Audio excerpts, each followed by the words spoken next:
अध्याय 10 के आरंभ में भगवान कृष्ण को उनके द्वारा कहे जाने वाले शब्दों को ध्यान से सुनने को कहते हैं।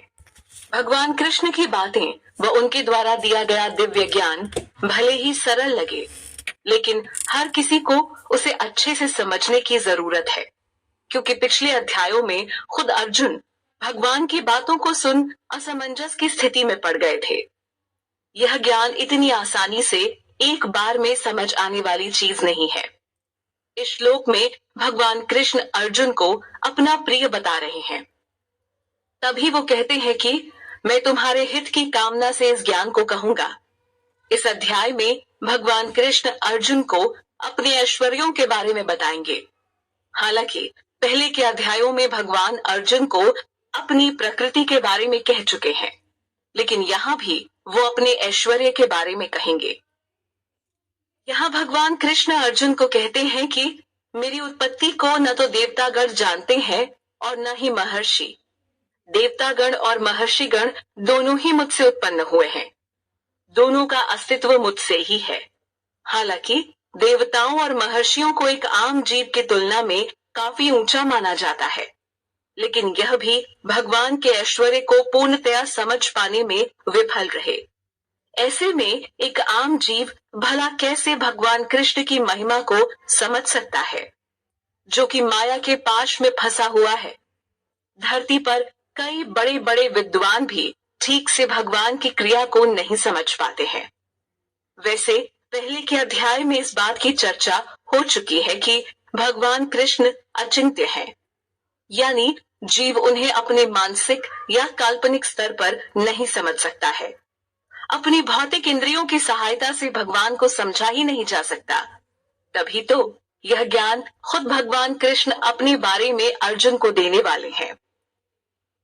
इस श्लोक में जीव के जन्म मरण की अवस्था से मुक्त होने के खास गुण पर बात हुई है। भगवान कृष्ण अर्जुन को बताते हैं कि जो भी व्यक्ति मुझे अजन्मा, अनादि और संपूर्ण लोकों का महान ईश्वर मानता है, वो ही असल मुक्ति को प्राप्त होता है। ऐसे व्यक्ति को ही सही मायने में ज्ञानी समझना चाहिए। यही वो गुण है जो उसे मुक्ति पथ पर अग्रसर करता है। इस उच्च कोटि के ज्ञान से व्यक्ति सभी पापों से मुक्त हो जाता है। भगवान के अजन्मा होने का अर्थ हुआ कि उनका कभी जन्म ही नहीं हुआ। देवकी वासुदेव पुत्र बनकर आना उनकी एक लीला थी, और उस समय भी वो अपनी शक्ति से प्रकट हुए थे। ध्यान दें, वो जन्मे नहीं थे बल्कि प्रकट हुए थे। अब बात आती है अनादि शब्द की, जिससे तात्पर्य हुआ कि भगवान नित्य हैं, उनका कोई आरंभ नहीं। वो सनातन है और भगवान कृष्ण ही सभी लोकों के ईश्वर हैं। यह ज्ञान रखने वाला जीव श्रेष्ठ है और वो ही संपूर्ण पापों से मुक्त हो सकता है। इस श्लोक में भगवान कृष्ण ने प्राणी के विभिन्न भावों या कहें गुणों को बताया है। एक प्राणी में बुद्धि, ज्ञान, मोह का अभाव, क्षमा, सत्य, इंद्रियों को वश में करना, मन पर नियंत्रण, सुख दुख, जन्म मृत्यु, भय अभय, अहिंसा, समता, संतोष, तप, दान, यश और अपयश आदि गुण होते हैं। प्राणियों के ये सारे भाव मुझसे ही तो उत्पन्न हुए हैं, यानी सिर्फ पंच तत्वों से बना यह शरीर ही भगवान कृष्ण की देन नहीं है, बल्कि इस स्थूल शरीर में चेतना रूप में जो आत्मा है, वो भी ईश्वर का अंश है। और शरीर में समय समय पर जो भाव पैदा होते हैं, वो भी भगवान कृष्ण से ही उत्पन्न हुए हैं। यह भाव या गुण अच्छे या बुरे दोनों होते हैं, लेकिन जो भगवान कृष्ण की भक्ति व सेवा में लग जाता है, उसके बुरे भाव धीरे धीरे खत्म होने लगते हैं। भगवान की कृपा से ही उसमें अच्छे गुण बढ़ने लगते हैं और फिर वो अपने सभी पाप कर्मों से मुक्त हो जाता है। वो परम धाम जाने के योग्य बन जाता है। इस श्लोक के माध्यम से हमें अपने पूर्वजों की एक रूपरेखा के बारे में पता चलता है। यहाँ उनके बारे में ज्ञान मिलता है जो हमारे वास्तविक धर्म गुरु या कहें पथ प्रदर्शक थे। भगवान कृष्ण अर्जुन के सामने मानव जाति की प्रारंभिक अवस्था को उजागर करते हैं और कहते हैं कि 7 महान ऋषि और उनसे भी पहले जन्मे ब्रह्मा के 4 पुत्र, जिनके नाम हैं सनक, सनंदन, सनातन और सनत कुमार तथा 14 मनु मेरे ही मन से उत्पन्न हुए हैं। यह सब कुल मिलाकर 25 हुए। ये महान 25 ऋषि इस पूरे ब्रह्मांड के सभी प्राणियों के पथ प्रदर्शक थे। हालांकि आज के समय में इस रूपरेखा को काफी बदल दिया गया है। कई आधुनिक लोगों ने मानव जाति के उद्गम पर अलग अलग प्रकार के सिद्धांत प्रस्तुत किए हैं, लेकिन भगवत गीता में स्वयं भगवान कृष्ण द्वारा जो विवरण मिलता है वो ज्यादा सहज है।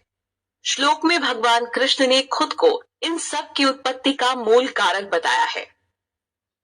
इस श्लोक से पता चलता है कि भगवान कृष्ण के प्रति हृदय में भक्ति भाव जागृत करने के लिए आवश्यक है कि मनुष्य ईश्वर की वास्तविकता को भली भांति जाने या उससे परिचित हो।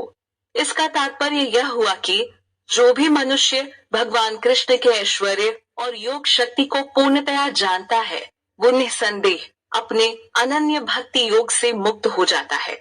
इस बात से स्पष्ट है कि आध्यात्मिक स्तर पर ऊंचा उठने के लिए भगवान का ज्ञान होना बेहद आवश्यक है। भगवान के ऐश्वर्यों को जाने बिना उनके प्रति भक्ति भाव उत्पन्न नहीं किया जा सकता है। लेकिन एक बार यह समझ आ गया तो स्वाभाविक रूप से ईश्वर के प्रति मन में प्रेम जाग उठता है। इस अध्याय में पिछले अध्यायों की कुछ बातों का दोबारा वर्णन हुआ है। भगवान कृष्ण ने यहाँ पुनः बताया है कि मैं ही सबकी उत्पत्ति का मूल कारण हूँ। यह सारा संसार मुझसे ही प्रकट होता है। इस संसार की हर वस्तु भगवान से ही आई है। वस्तु ही नहीं बल्कि जीव के अंदर के विभिन्न भाव भी भगवान से उत्पन्न है और सब कुछ उनके निर्देशन में ही चल रहा है। भगवान कृष्ण ही आध्यात्म और भौतिक जगत को उत्पन्न करने वाले हैं। जो भी मुझे इस तरह समझ लेता है वो बुद्धिमान है और ऐसा बुद्धिमान व्यक्ति हमेशा मेरे प्रति श्रद्धा भाव रखते हुए मेरे नाम का स्मरण करता है और सिर्फ मुझे ही भजता है। संपूर्ण वेद शास्त्र भी इस बात का उल्लेख करते हैं कि भगवान कृष्ण ही परमेश्वर है और मनुष्य के लिए जानने योग्य है। यहाँ वास्तविक संतुष्टि और प्रसन्नता का रहस्य पता चलता है। भौतिक धरातल पर हम देखते हैं कि कैसे लोग अपने जीवन से निरस्ता को मिटाने के लिए अपने यार दोस्तों से शनिवार रविवार की छुट्टी पर मिलते हैं, कहीं घूमने फिरने जाते हैं, फिल्म देखते हैं, गप्पे मारते हैं। यह तमाम प्रयास खुशी पाने के लिए व्यक्ति करता है, लेकिन इन सब के बावजूद भी वो संतुष्ट नहीं हो पाता है। भौतिक धरातल पर खुशी पाने की खोज लगातार बनी है। व्यक्ति चाहे जितनी कड़ी मेहनत कर ले, लेकिन एक क्षणिक भर की खुशी के बाद वो पुनः निराश व उदास महसूस करता है। इन सब के विपरीत श्लोक में भगवान कृष्ण अर्जुन को बताते हैं कि जो अपने चित्त को मुझ में स्थिर कर देता है और मेरे लिए अपने जीवन को पूर्णतया अर्पित कर देता है, ऐसे भक्तगण मेरे ही विषय में आपस में चर्चा करते हैं। यानी ऐसे लोगों की वार्तालाप का मुख्य बिंदु भगवान कृष्ण बन जाते हैं। भगवान कृष्ण कहते हैं कि मेरे नाम का गुणगान करते हुए भक्तजन हमेशा संतुष्ट और प्रसन्न रहते हैं। देखा जाए तो इस प्रकार की खुशी को पाना कोई मुश्किल नहीं है, लेकिन इसके लिए पहले भगवान कृष्ण के ऐश्वर्य को अच्छे से समझना होता है। उसके बाद ही जीव की हरि नाम में रुचि पैदा हो पाती है। यहाँ भगवान कृष्ण अर्जुन को कहते हैं कि जो मनुष्य प्रेम भाव से निरंतर मेरी भक्ति करने में लगा हुआ है, उसे मैं ऐसी बुद्धि प्रदान करता हूँ जिसकी मदद से वो मुझे प्राप्त कर सके। भगवान को प्राप्त करने का अर्थ हुआ कि उनके द्वारा प्रदान बुद्धि योग से मनुष्य उन तक पहुंच सके, आध्यात्म के स्तर पर ऊंचा उठ सके, वह भक्ति में उन्नति कर सके। जो बुद्धि कृष्ण भाव से पूर्ण होती है उसे ही उत्तम कहा जा सकता है, क्योंकि ऐसी बुद्धि ही व्यक्ति को नित्य खुशी प्रदान कर सकती है। जब भगवान कृष्ण किसी को इस प्रकार की बुद्धि प्रदान करते हैं तो उसके लिए भौतिक संसार की झंझटों व बंधन से मुक्त होना आसान हो जाता है। अन्यथा माया का बल बहुत तेज होता है। इस पर अपनी बुद्धि से विजय प्राप्त करना बेहद मुश्किल है। यहाँ श्लोक में भगवान कृष्ण द्वारा कही बात से स्पष्ट होता है कि जो भी जीव निरंतर प्रयास व सच्चे मन से भगवान की ओर 2 कदम बढ़ाता है, तो ऐसे जीव के लिए स्वयं भगवान भी 4 कदम बढ़ाते हैं, ताकि जीव को संसार के दुख से बचा सकें।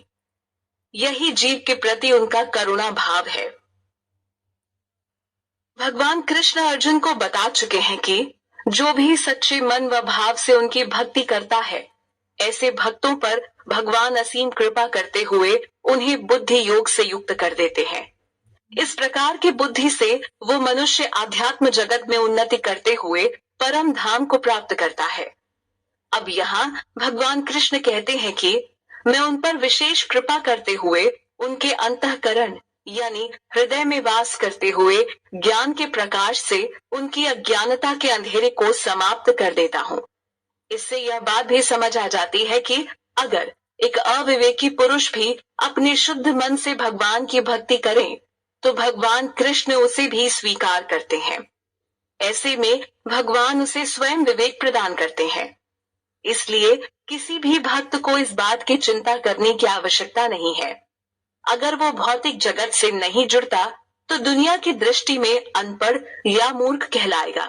ऐसे शुद्ध भक्तों का भगवान स्वयं ध्यान रखते हैं व उसे पर्याप्त कौशल प्रदान करते हैं।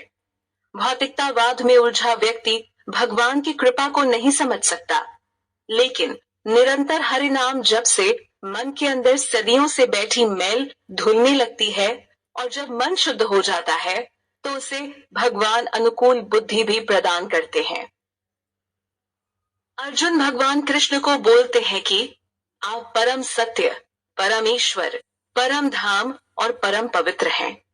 सभी ऋषिगण आपको सनातन दिव्य पुरुष, देवों के आदि देव, अजन्मा, नित्य और सर्वव्यापी कहते हैं। नारद, असित, देवल तथा व्यास जैसे ऋषि भी आपके सत्य व दिव्य रूप की पुष्टि करते हैं। अब आप भी इन सब गुणों के बारे में स्वयं मुझे बता रहे हैं। अर्जुन स्वीकार कर चुके हैं कि श्री कृष्ण कोई और नहीं अपितु साक्षात भगवान है, जिसकी पुष्टि महान ऋषिगण भी कर चुके हैं, जिनके नाम अर्जुन ने ऊपर गिनाए। इससे यह बात भी स्पष्ट होती है कि अर्जुन ने अपने निजी विचार से श्री कृष्ण को भगवान नहीं कहा था, अपितु अर्जुन के साथ साथ बड़े बड़े ऋषिगण तक इस बात की पुष्टि कर चुके हैं। भगवान कृष्ण ही हर वस्तु का मूल तत्व हैं। जड़ व चेतन पदार्थ भगवान कृष्ण से ही प्रकट हुए हैं, लेकिन माया के जाल में फंसा जीव अपने जीवन के लिए खुद को कारक मानता है। क्योंकि उसे ईश्वर नजर नहीं आते, तो वो उन पर भरोसा करना भी नहीं चाहता, जबकि भगवान दिखने व न दिखने वाली दोनों चीजों में वास करते हैं। इस श्लोक में अर्जुन ने बड़े स्पष्ट तौर पर श्री कृष्ण को भगवान रूप में स्वीकार कर लिया है। अर्जुन कहते हैं कि हे केशव, आपने मुझसे जो कुछ भी कहा उस पर मुझे पूर्ण विश्वास है।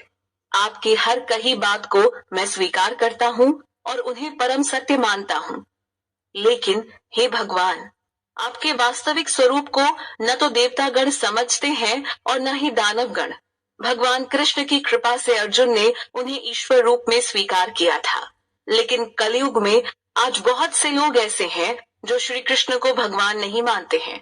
ऐसे लोग कभी भी श्री कृष्ण को समझ नहीं सकते। यहाँ तक कि देवताओं के लिए भी भगवान कृष्ण के स्वरूप को समझना कठिन है, तो आसुरी स्वभाव वालों की बात ही क्या करना। लेकिन भगवत गीता के माध्यम से व्यक्ति को भगवान कृष्ण के स्वरूप को समझने में मदद मिलती है। पिछले श्लोक में अर्जुन ने कहा कि भगवान कृष्ण के स्वरूप को देवतागण से लेकर असुरगण कोई समझ नहीं सकता। अब यहाँ अर्जुन कहते हैं कि सिर्फ आप स्वयं ही अपने दिव्य स्वरूप की महिमा को अच्छे से समझा सकते हैं। अर्जुन भगवान कृष्ण को पुरुषोत्तम कहकर संबोधित करते हुए कहते हैं कि आप सभी जीवों को उत्पन्न करने वाले हैं। हे भूतेश, हे देवों के देव, संपूर्ण जगत के स्वामी, आप खुद ही अपने आप को जानते हैं। अब क्योंकि भगवान कृष्ण ही स्वयं को जान सकते हैं, तो भगवत गीता के माध्यम से उन्होंने दुनिया को बताया है कि आखिर वो कौन है। भूतेश का अर्थ हुआ परम नियंता या प्रबंधक। भगवान के कथन अनुसार उन्हें समझने का प्रयास करना चाहिए। लेकिन यह प्रयास कोई सिर्फ तभी कर पाएगा जब उसके हृदय में श्री कृष्ण के प्रति श्रद्धा भाव होगा। तभी वो भगवत गीता का अध्ययन भी कर सकेगा। अर्जुन कहते हैं कि इसलिए सिर्फ आप ही अपने दिव्य स्वरूप या कहें दैवी ऐश्वर्यों को बता सकते हैं, जिनके द्वारा आप समस्त लोकों में व्याप्त हैं। इस बात को पहले भी कहा जा चुका है कि भगवान कृष्ण को समझना कोई आसान काम नहीं है। देवता गण से लेकर ऋषि गण व असुर गण कोई भी ठीक से भगवान कृष्ण के स्वरूप को नहीं जान सका है।